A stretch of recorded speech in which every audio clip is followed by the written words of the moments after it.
개발자 또 데이터 엔지니어 여러분, 반갑습니다. 벡터 레그 진짜 많이들 쓰고 계시죠? 그런데 혹시 이런 경험 없으신가요? 분명히 데이터는 다 넣어놨는데 이상하게 답을 못 찾는 그런 복잡한 질문들 말이에요. 오늘 이 시간에는 바로 그 문제를 해결해줄 그래프 레그가 도대체 왜 필요한 건지 그 핵심을 제대로 한번 파고 들어보겠습니다. 자, 바로 본론으로 들어가 보죠. 이 질문 한번 보세요. 삼성전자에 투자한 기관이 투자한 다른 반도체 기업은 상당히 구체적이고 또 비즈니스 가치도 굉장히 높은 질문이잖아요.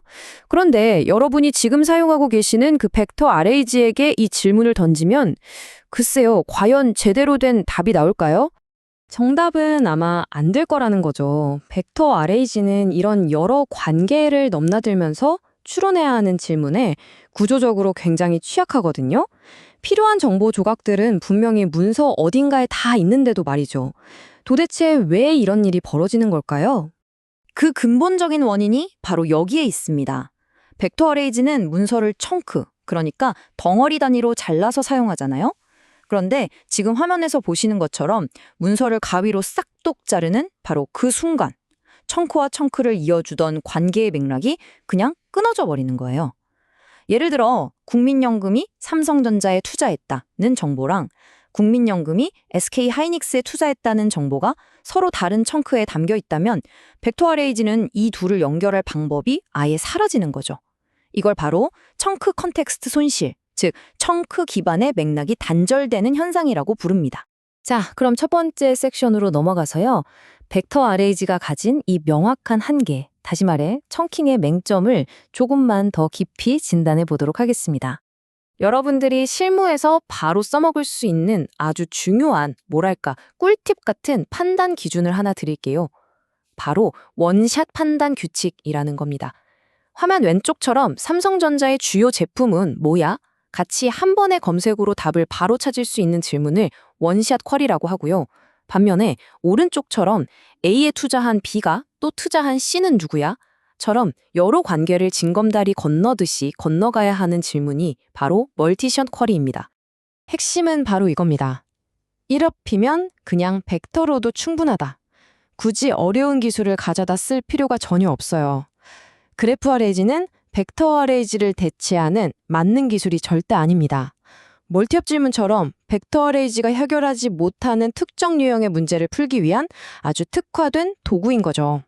이것만 잘 구분해도 쓸데없는 오버 엔지니어링을 피하는 첫걸음이 되는 겁니다.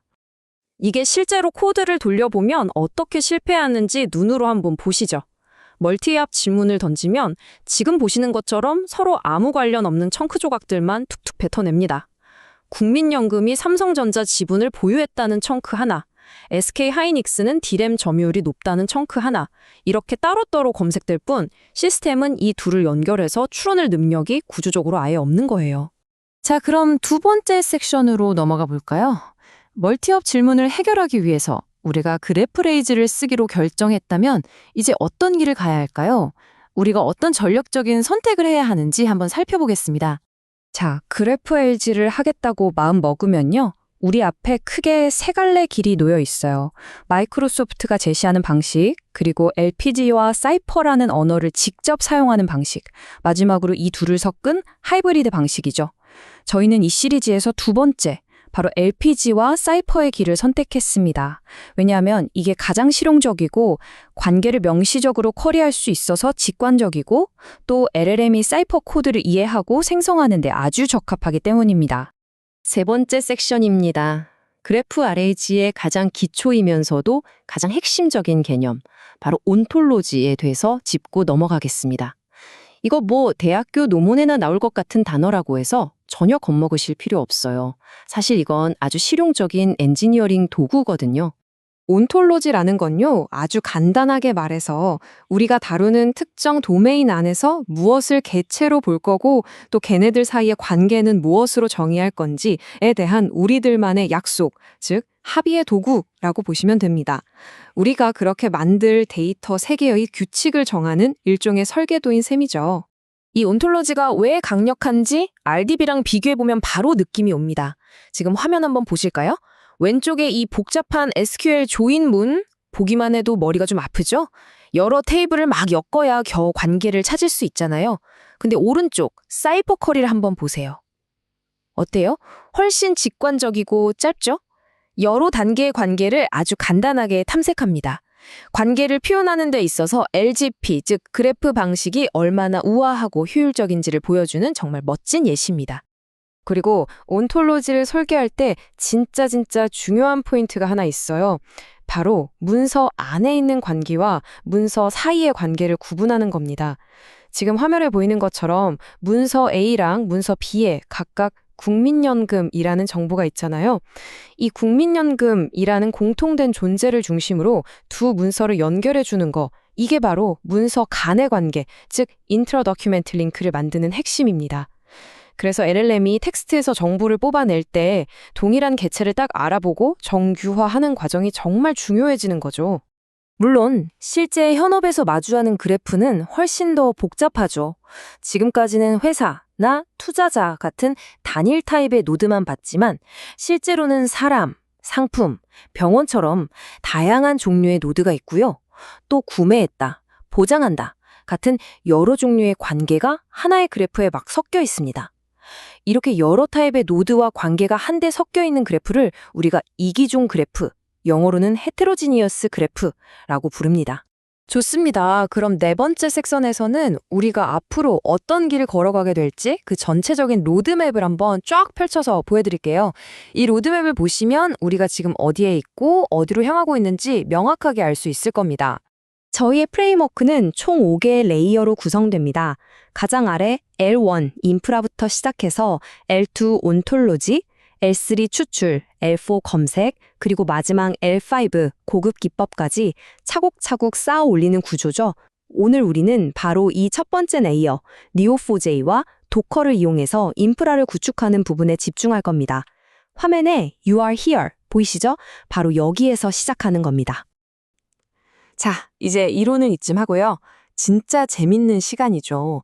드디어 5번째 섹션, 직접 손으로 우리의 첫 번째 그래프를 만들어 보면서 그래프레게의 힘을 온몸으로 느껴볼 시간입니다. 로컬 환경에 그래프 데이터베이스를 띄우는 거 이거 진짜 정말 간단해요. 지금 보시는 이 도커 컴포즈 YML 파일 하나면 그냥 끝입니다. 니오4j 이미지를 지정하고 포트만 열어주면 되죠. 터미널에서 도커 컴포즈 업, 이 명령어 딱 한 줄만 쳐주시면 여러분 컴퓨터에서 바로 니오4j가 돌아가기 시작합니다. 정말 쉽죠? 데이터베이스가 준비됐으니까 이제 사이퍼라는 언어로 데이터를 한번 넣어보죠. 먼저 크리에이트 구문으로 삼성전자나 국민연금 같은 점, 이걸 노드라고 부르는데요.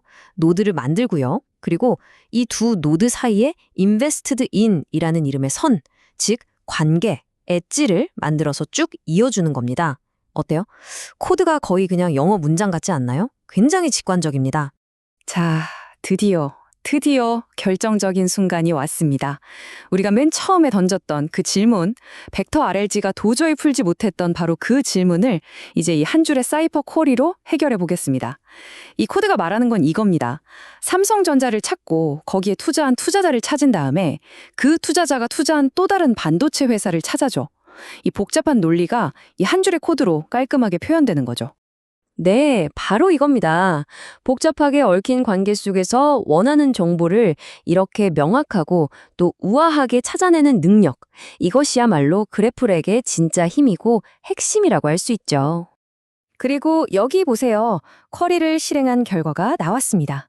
국민연금이 투자한 다른 반도체 기업은 바로 SK하이닉스라는 아주 정확하고 깔끔한 답변을 얻었습니다. 우리가 원했던 바로 그 답이죠. 이걸 니오4j 브라우저에서 시각화해서 보면 이 관계가 한눈에 쫙 들어옵니다. 국민연금이라는 노드에서 삼성전자와 SK하이닉스로 관계의 화살표가 뻗어나가는 모습이 선명하게 보이시죠? 이제 정보는 더 이상 서로 상관없이 흩어져 있는 텍스트 조각이 아니에요. 보시는 것처럼 명시적으로 연결된 하나의 거대한 지식 구조가 된 겁니다.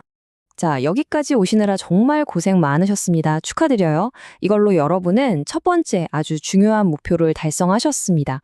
니오4j의 여러분의 첫 번째 그래프가 성공적으로 생성되었으니까요. 다음 2부에서는요. 실제 뉴스 기사를 가지고 진짜 한 땀 한 땀 손으로 직접 널리지 그래프를 만들어 볼 거예요. 아마 꽤 고통스러운 시간이 될 겁니다. 하지만 그 고통을 겪고 나야 왜 자동화가 필요한지 온몸으로 느끼게 되실 테니 꼭 기대해 주세요.